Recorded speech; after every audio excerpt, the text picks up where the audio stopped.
The Indian Air Force has grounded the entire fleet of Tejas light combat aircraft days after one of the jets sustained damage to the airframe after overshooting the runway at frontline airbase following a suspected brake failure. The aircraft was returning to base after a routine training sortie when the mishap occurred. Following the accident, IAF has reportedly grounded its entire fleet of around 30 single-seat Tejas aircraft, and detailed technical checks are taking place. Meanwhile, Hindustan Aeronautics Limited has issued a clarification regarding the Feb 7 incident involving Tejas light aircraft. It says that there was no crash of LCA on Feb 7th.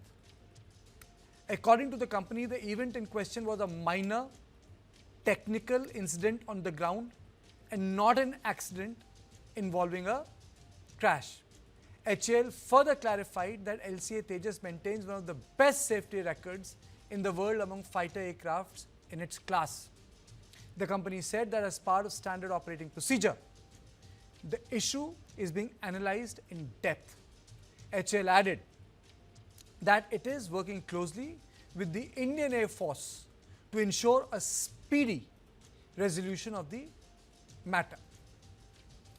This is the third episode involving Tejas fighter jet in recent years.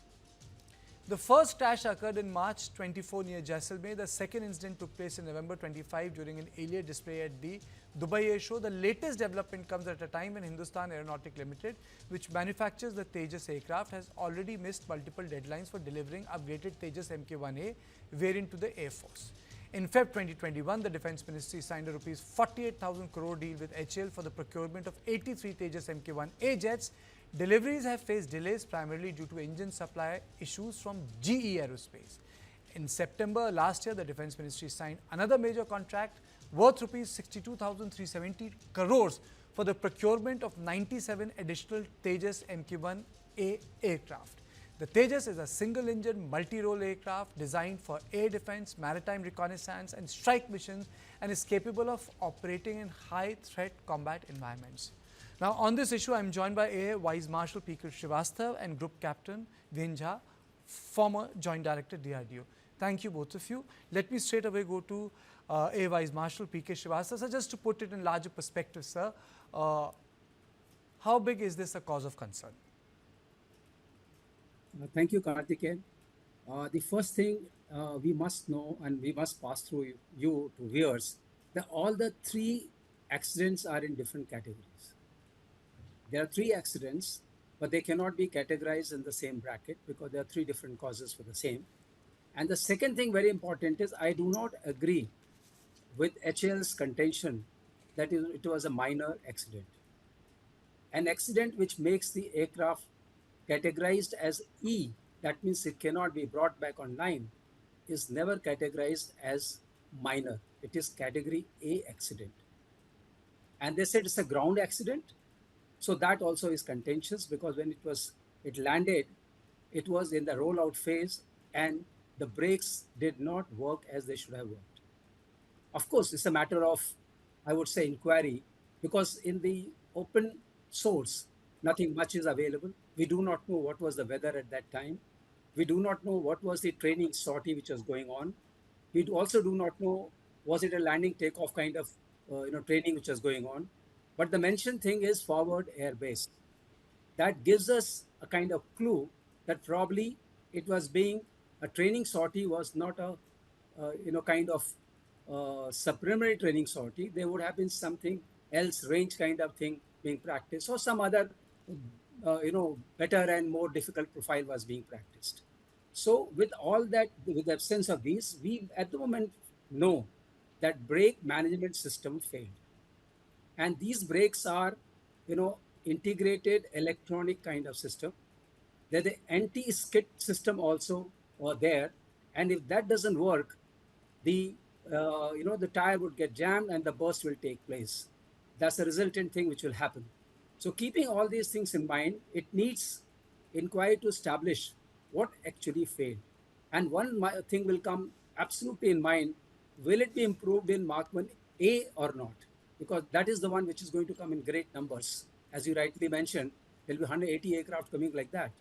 So of course there's an improvement. There's a better and bigger improved version of brake management system is being used. Our discs, carbon discs, which go into breaking the thing, they're also indigenously manufactured. So we'll have to take a call and go deep into the matter. Therefore, Air Force has grounded all the aircraft.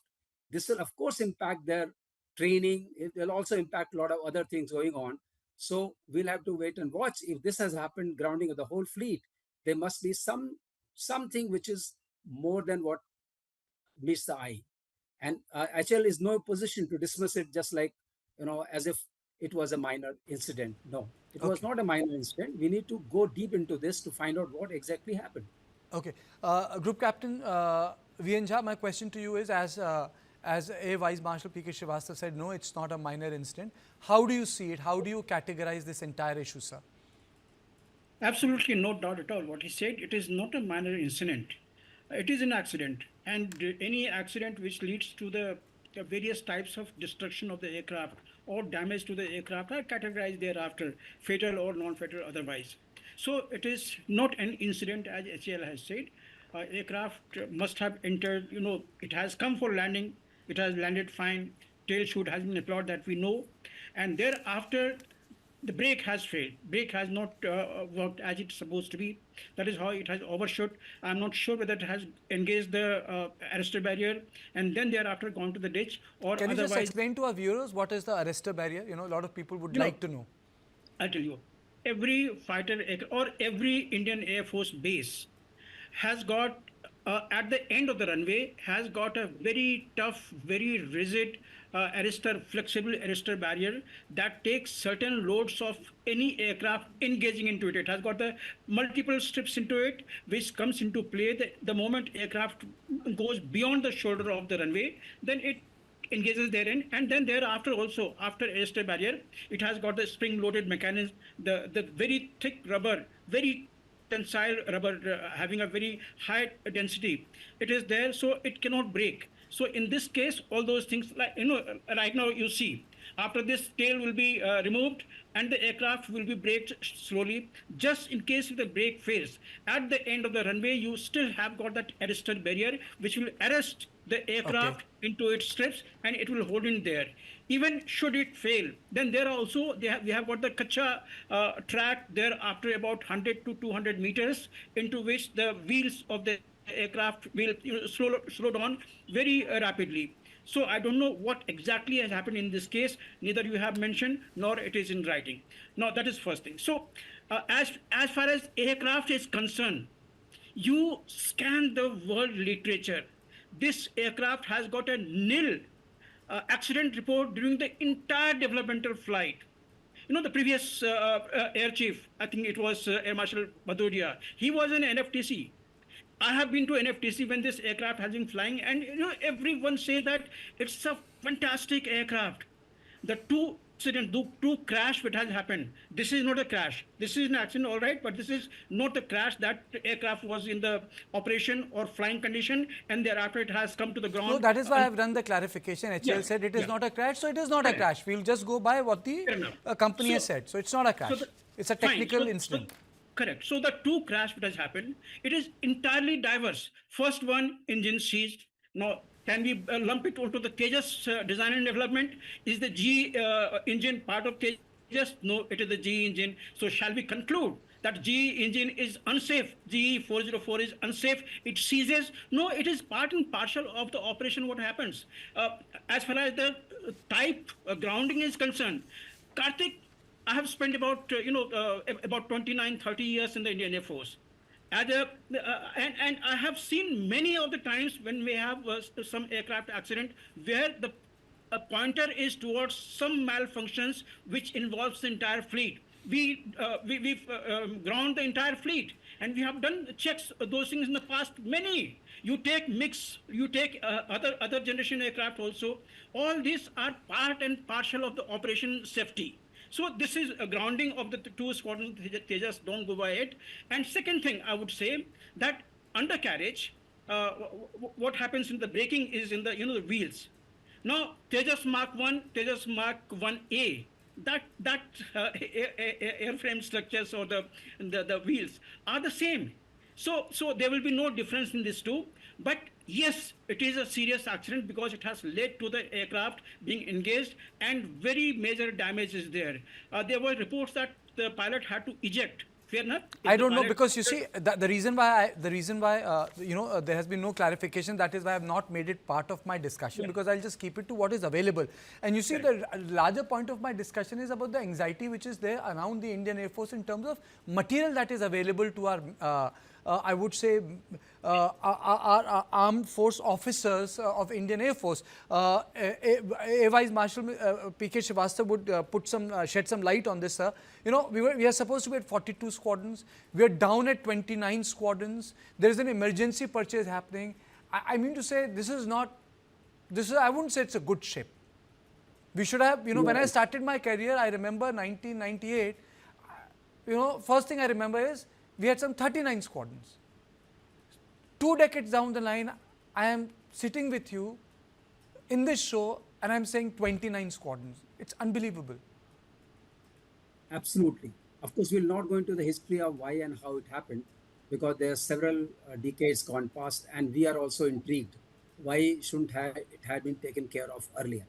But of course, since we are on the indigenous path, and the engine is the major issue for Mark 1A, they have 5 aircraft structurally ready, and they were awaiting for the engines, which are likely to come now. And the rate of production will now be controlled and constrained by the number of engines you can get, aero engines from GE.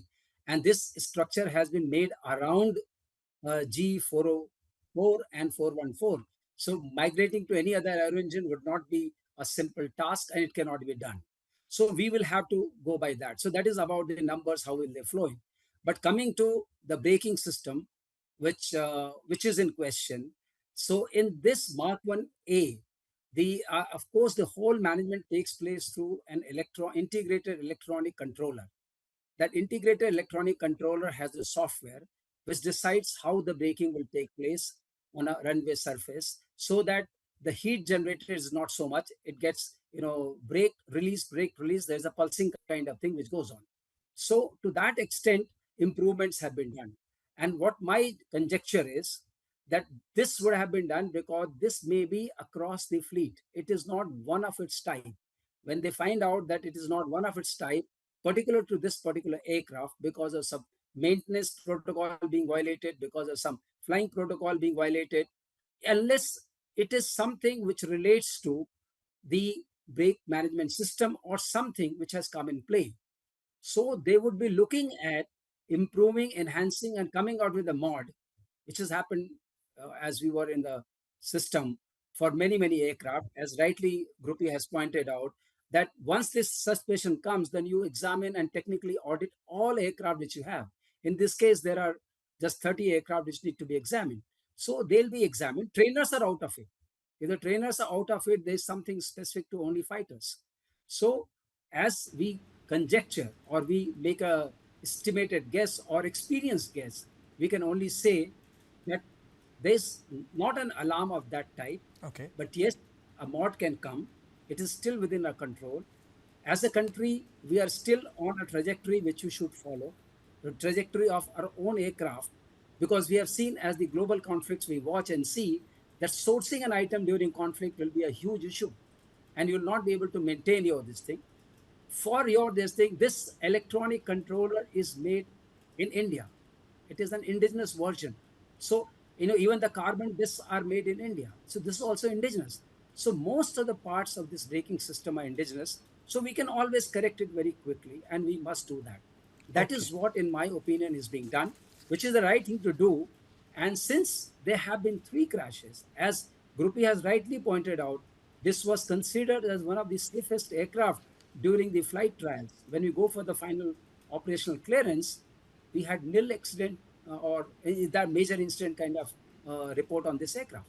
So that way we are proud. But in recent 2 years, we had these 3 things going on, and that has, in a way, lowered some kind of confidence. But let us tell our viewers, our citizens, through your channel, that it's not so. It is something which can be contained, controlled, and repaired. Absolutely. But of course, this is an unfortunate thing.